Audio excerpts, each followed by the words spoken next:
All right. We're out here at Radio Row. I got Saints kicker Blake Grupe. I said that right? You did. Fuck yeah, bro. I'm super literate. Yep. Love that shit. Let's start off with college ball. Actually, let's start pre-college ball. I know you played soccer in high school. At what point do you say, 'cause I played soccer in high school too. At what point did you say, hey, I might be pretty good at this kicking thing? Yeah, pretty much the summer before my senior year. All throughout high school, I did both. Yeah. In Missouri, like some states, it's different, whenever soccer and football are. But in Missouri, you're both in the fall. So I would. Oh, wow. Yes, Really? Yeah, so I would play. It's not like that in soccer Cali. throughout the week and all that, and then I'd pretty much just show up on Fridays and Kick. kick, yeah. And so They were cool with it as long as you made your shit. Huh? Yeah, pretty much. Yeah, they had like they had a girl before that, and then this German kid that tried for a little bit. That didn't work out so well, and so next thing you know, I go out there. My dad was a soccer player in college, Okay. and then they actually cut the soccer program, and so he walked on the football team. Never played it down, but that's kind of how I got my little start in there. But yeah, crazy. I basically would just show up on Fridays the first 2 years, and then kind of did a couple camps. Went to like a little Mizzou camp, won that, and I was like, some of these kids are committed somewhere. Maybe we might be able to do something here. Did that. Missed some football games. I missed a game my senior year for a soccer tournament, so like by no means was football the priority. I always thought I was going to go play college soccer. I had one walk-on offer, and then I sat down one day, and I was like, not many people care about college soccer, and, college football is a pretty big deal. Yeah. So, yeah, took my one walk-on offer to Arkansas State in the Sun Belt and figured it out. Were you there when Justin Rice was there by chance? Oh, yeah, I know Jay Rice. I forgot about the Fresno State connection. Yes, sir, Fresno State, Arkansas State, Utah State. And then he went somewhere else after that? Back to Utah State. Back to Utah State. Okay, so he finished there? Oh, no, he went to the portal and then he went back to... I don't know, He bounced man. around. He bounced. He bounced around. He was a hell of a player. He was with us for like 3 years. He was like the Mountain West Defensive Player of the Year, I want to say, or something like that. He was a dog. And his older brother, Jared, played with us also. He was a tight end with those guys you met earlier. Yeah, Jay player. Dude, it was... We had some rowdy times with the Rice brothers. I can imagine. It is what it is. So you're at Arkansas State. Eventually, you make the leap to Notre Dame. What was the reasoning for that? So I did 5 years, COVID year basically was the extra year. So I did 5 years at Arkansas State. That included my undergrad and my master's, and started for years of walk-on, got put on scholarship, kind of climbed my way up there. But basically wanted to go test myself. I stayed the full of playing 4 years there. I wanted to break some of the records in the conference and just little stuff, and honestly wasn't probably ready to go. Used my last year to go to Notre Dame and I guess test myself on a bigger stage, put myself out there, and kind of see where I rank up. Right. And not to mention who doesn't want to go play big-time college football like that. So of course, one of the best programs of all time. Yeah, and so super fortunate to have the opportunity to go there, and that was a wild year getting experience with everything. Oh, I can imagine. That's a little different than Arkansas State for sure. Very different. Yeah. What is so when it comes time for you to start the draft process, what's the mindset of a kicker? Like there has been kickers that have gotten drafted in the past. Yeah. Obviously, it's a needle in a haystack for the most part, right? It's not like a quarterback or receiver or running back like that. So when you say, hey, it's time to declare, and am I actually going to go out and try this thing? Mm-hmm. They don't care about what your combine is. They don't give a shit about anything. No. What is your approach? Yeah. So what's funny is, well, first of all, if you get drafted, if you're a kicker that gets drafted, you had a very good college career. You're more than likely a big guy, big leg. They see obviously all the tangible things in there. Me personally, I almost didn't even try, which is crazy to think about now. I didn't get invited to the combine. I didn't go to the Senior Bowl. I didn't go to the Shrine Bowl. Hell, I didn't even go to whatever the third and fourth bowls were. Right. I almost didn't go. Kind of settled for an agent, who's not my agent anymore, but settled for an agent there and moved. And we went to Buffalo. About 5 or 6 kickers, 5 or 6 punters, 5 or 6 snappers, and we all lived in one old kind of house in Buffalo, New York. No shit. And so we were there for about a month and a half training, and we would basically stay up all night and play FIFA, and then sleep in the morning, and then go to the Bills indoor at like 7 or 8 o'clock at night and kick. Just kick. Yeah. That was the gig. Train and stuff. Yeah, so it's crazy. We'd be playing FIFA during the day and then kicking at night. But I mean, we trained it. We did take it seriously. Obviously, if you're going to do it, you might as well do it the right way. But so we were up there training, and then went to a combine in Arizona. That's kind of for guys that didn't go to the combine, and won it. And I won the thing. And they probably didn't expect me to come in there and win it. And at that point, just kind of like, leaving high school, I was like, you know what?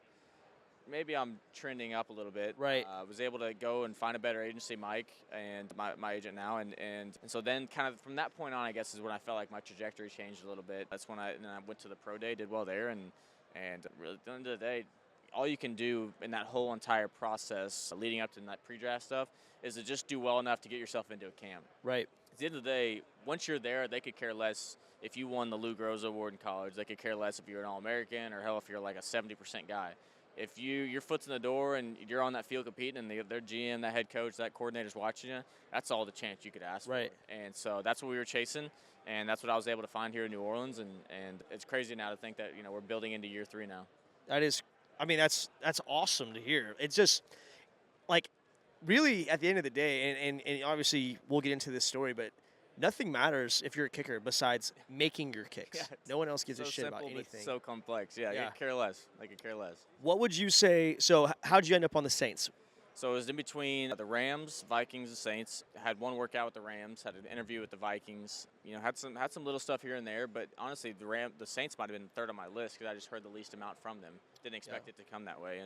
And just for the way the draft shook out with picks and when they went, and we chose New Orleans, one for an area that I felt like I would enjoy, just me personally, and then another, just for the opportunity of being down here, playing in a lot of indoor games, everything that kind of comes with just I guess the benefits of being a Saints player, and being in the NFC in this location. So we chose here, and at the end of the day, it was kind of just where who came worked out. It's worked out, but it just happened to be the first one to come about. Minnesota kind of backed off. The Rams ended up drafting they didn't draft. They took somebody else, and next thing you know, we're like, all right, we're headed to New Orleans, And so and now I'm sitting here Super Bowl week, telling my story. Congratulations. Happy to have you on Bring the Juice. What about, you mentioned you played at Arkansas State, you played at Notre Dame, you're now been on the Saints. Can you describe the most high-pressure situation you've been in thus far as a kicker? Yeah, I feel like there's been a couple, but like the first one that comes to mind, when I was a redshirt freshman, still a walk-on, Arkansas State versus Nevada in the Arizona Bowl, big-time ball here. Yeah. But I didn't have a very good year, and I knew that. And I remember going out in it was like first half, it was a 47-yarder, which nowadays is like, it's just standard operation. Right. But I remember being a redshirt freshman walk-on and looking at that 47-yarder in my first bowl game and being like, this is a mile-long kick. Yeah. I hit a duck. An absolute duck. And so for that to happen with everything that kind of gone on that year, and they pretty much sat me down until, say, 3 seconds left in the game. We were running like a backdoor pass to our left tackle instead of kicking like a 20-some yarder. Yeah. Bad deal. And so, but it ended up being like a 30-something yarder to tie the game, pushed into overtime. And I think that moment right there was when I felt like, I got over the hump. Got over that hump, yeah. And that was probably the most nerve-wracking. And coming from, I guess, the worst of hitting an absolute stinker to then coming around and hitting my first kind of game-tying, game-winner type kick. I'd say that was probably where I felt the most. What about in the league? In the league, first field goal. My rookie year, I had some ups and downs. I missed a game winner in Green Bay. That was my first missed kick in my career. Right. At Green Bay, week 3, 46-yarder left hash. Obviously, I know that kind of stuff. Right. So, yeah. So, that was kind of my negative there. And then, 2 weeks later, we're in New England. I make like 2 50-plus yarders, get NFC Special Teams Player of the Week. And you're like, where's this ebbs and flows. Ebbs and flows and ups and downs of a kicker. Totally. But this, so then pretty much that whole rest of the year, I felt like if I had one more bad game, this might not work. Right. So I'm not going to say there's even one. That whole second half of my rookie year, I really had to lock in and work through some things, and I had to make it work, or else it wasn't going to work. And of course, I probably wouldn't be here. It's a very short leash for kickers. It feels like. It is. Unfortunately, there's a lot of good guys out there. That's just the nature of the position, and you just scratching and clawing and trying to do your thing week to week, and because basically what we are, we're week to week contractors. Each guy doesn't matter if you're on a 2 or 3 year deal. If you have one bad game, it's just could be the end of you. So yeah, that. But at the end of the day, you act like it's your job, and you keep your chin up and just keep rolling. Obviously, you can't BS the fact that there's high pressure situations. Like you said, there's game winners, there's game tires, there's playoff contentions on the line, there's all that crap. It's different than week 3, second quarter, missed 45-yarder compared to times expired after this. This is to send us on, whatever it might be. In those situations, the high-pressure situations, what do you do mentally? How do you train yourself to stay cool, calm, and collected across the board? What's funny is the worst part is when you're trying to get into the net and trying to stay ready, and they freaking bring the Monday Night Football ESPN camera right here, and he's just, zooming in on you. And it's like a portal to the world. If you're looking at it, everybody that's watching the TV is looking right at you. So that's always like, dude, get out of here and let me, focus here. But it's just kind of funny. I usually resort back to my routine, whether it's, kicking on sticks in the indoor, going through your little routine of a process of looking at the spot, looking at where the ball's at in the snapper's hands, looking at, where the holder's at, giving a nod, and almost like that 1, 2, 3 step approach, just doing that and mastering that when you're on your own. It gives you a little bit of a bridge into those high-pressure situations. You have something to fall back on for your routine, and that's how, when you dive into your routine, I guess you kind of it helps eliminate a lot of those outside influences and external noise. When it comes to creating a routine, do you do you have a favorite author, a pod, a quote, a role model where you're like, I really like the thing, I like what David Goggins says here, whatever it might be. Goggins is a hard though. I wouldn't say there's, one in particular, but I feel like I've developed my routine through mistakes. Okay. Like almost, you have a mistake and you're like, what could I have done or what could have helped me? But you kind of develop, it's kind of a soft routine where it's you always have the things you need to do, but you got to kind of be open to changing depending on the situation. Right. But no, there's been some coaches over the years that have really helped me, fine tune and keep me prepared, whether it's putting me in situations in practice or stuff like that. But my coach at Notre Dame was a big influence in helping me dive in and help me create a routine. My assistant coordinator at Arkansas State, those are the first two that come to mind, and just kind of helping me develop and helping me navigate my way through. Because I showed up to college, like I said, I was kicking on Fridays. It was raw. Yeah, you were raw. So literally the simple fact of practicing was new to me. Right. And I showed up at 5'8", 135 pounds as a walk-on freshman. They looked at me like, why are you even here? Right. I put on 10, 15 pounds of muscle in I think 2 months. They put me through the weight room. I never really lifted like that. Yeah. And so then I guess I got my body right first, and then I was able to kind of work through everything. And I feel like my whole process I've had to mess it up first before I got it right.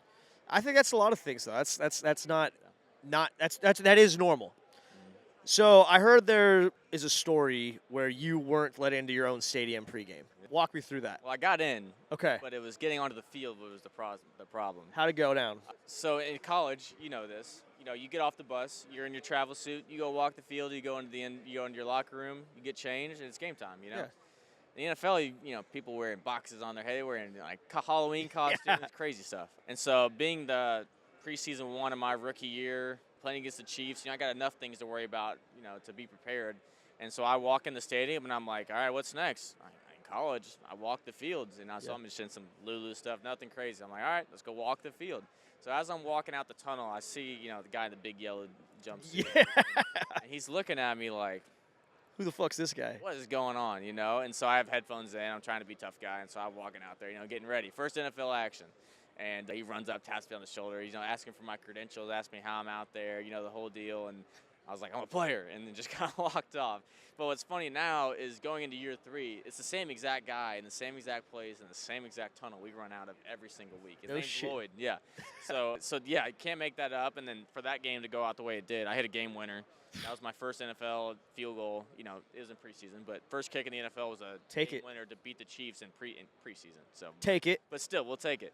And then I'm trying to find the family section after the game because you can get on the field, and I'm just trying to find my family, and they're trying to stop me from getting in the family section, ask me where my wristband is. I'm like, man, I just freaking played. So yeah, and then I tweeted that out there, and it obviously got some traction. So pretty funny deal. Dude, it's a great story. I get asked about it all the time. It's crazy. And of course, you look at me, I don't look like an NFL guy. And fuck it. Yeah, and so, hey, that's honestly, it's a little bit of my brand and what makes me me. So yeah.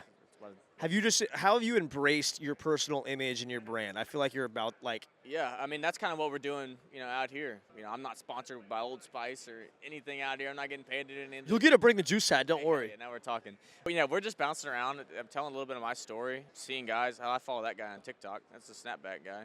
I recognize him. The little stuff. We're just out here doing our thing. Networking, baby. Yeah. Wheeling and dealing, shaking hands, kissing babies. Telling my story. I get called young, and the stuff we hear from the sidelines all the time, it's all the same stuff. I usually don't pay attention to it unless it's something I haven't heard before. They threw out a bring your kid to work day at some point this year. That was pretty funny. So yeah, random stuff. It's you can either get pissed off at it or you can use it to your advantage and make some. I don't know what it's going to be one day, but I'm out here. Just bouncing around, and I'm sure something will come out of it one day, so we'll see. Smile and wave, boys. Smile and wave, boys. That's what they say. I did see on your Instagram you recently smacked a gator. Yeah, recently. Well, Tell me about that. Well, funny. I actually shot that before the season. Okay. I think like the little week between training camp and the season, and went down to Venice, which is like the most southeast tip. Like Louisiana goes down like this, and we were down there. You know, we were at the very end of the road. But yeah, that was something. There's all kinds of different critters down here compared to Missouri. So took out with a guy that I met. That's a guide down here. It's been one of my buddies now, and I was actually down there last weekend. And we were duck hunting and shooting hogs. But yeah, gator's crazy. That was a 10.5-foot gator. I'm in the process of wanting to take down a gator. Sick. Yeah, it's sick. So how'd it go down? Gator season in Louisiana is like August into September. Okay. And so that's funny. I had to make sure and put something that like back in gator season, to make sure I'm not gonna have DNR. Oh yeah. I got you. Yeah. It checks out. Yeah, just posted it now, so you never know how the season's gonna go. But I didn't want to post me hunting a gator, and then week 2 something happened, and then they're like, it turns into a kicking meme. balls and not gators, Yeah. So, yeah, protected myself a little bit. I do the same shit. Yeah, hunting a gator was sick. We drove around the bayou in a boat, and you can either hang lines for them and take whatever bites, or we were sight hunting looking for big ones. And so we passed on a bunch of 8, 9-footers, and we finally saw a big dog. And you cast out there with a fishing pole. Yep. Basically get them on the backside, and then another guy comes in, so you can see like just fishing line where it's at. Another boat comes in with a big treble hook, big rope, and you're at that point on, you're yanking and you're fighting them at the boat, and then you come in and knock it out. So. I know there's different strategies. Like I've seen dudes do spear, bow and arrow, actually, 17. Yeah, crazy. This one was just a 22. 22. Long barrel 22, and you just put it right Take on it to the dome. spot. Yeah, it's a year. It's at the taxidermy right now. I'm not getting the full body. That would be really cool. I'm getting the head done, so that would be cool. I mean, a 10.5-foot gator, you're talking about nose to probably head right about there. I mean, that's a big ass and then animal. they're tanning the whole belly of it. So someday if I want to make a pair of boots or a wallet or a belt, You better make some boots right something. now, bro. But You also need that pregame fit. All right. I kind of just want to keep it and just like roll it out. Like, hey, how big was that gator you killed? Oh, you want to see it? And just roll it out like a red carpet. That's so sick. That's so sick. Yeah, it's good stuff. Good stuff. So. Well, I love it, bro. My last question: how would you define chasing greatness? Chasing greatness. Oh, that's a good question.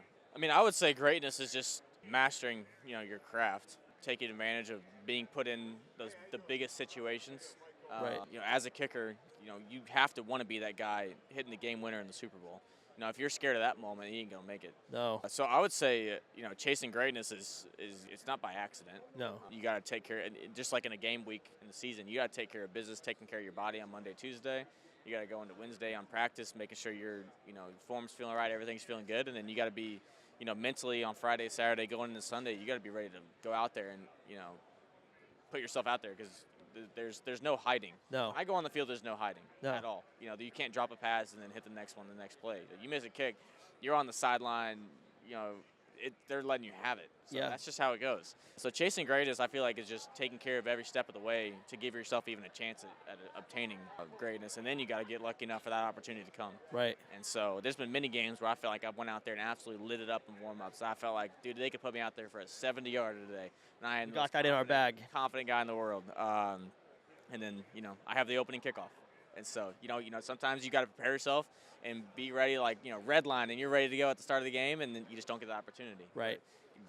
What you don't want to be is, have a bad warm-up, not be ready, not sleep right that week going into it, and then all of a sudden, that's your week where you could have really left your stamp and put yourself out there. So, you got to take care of business and give yourself an opportunity to go out there and take care of it.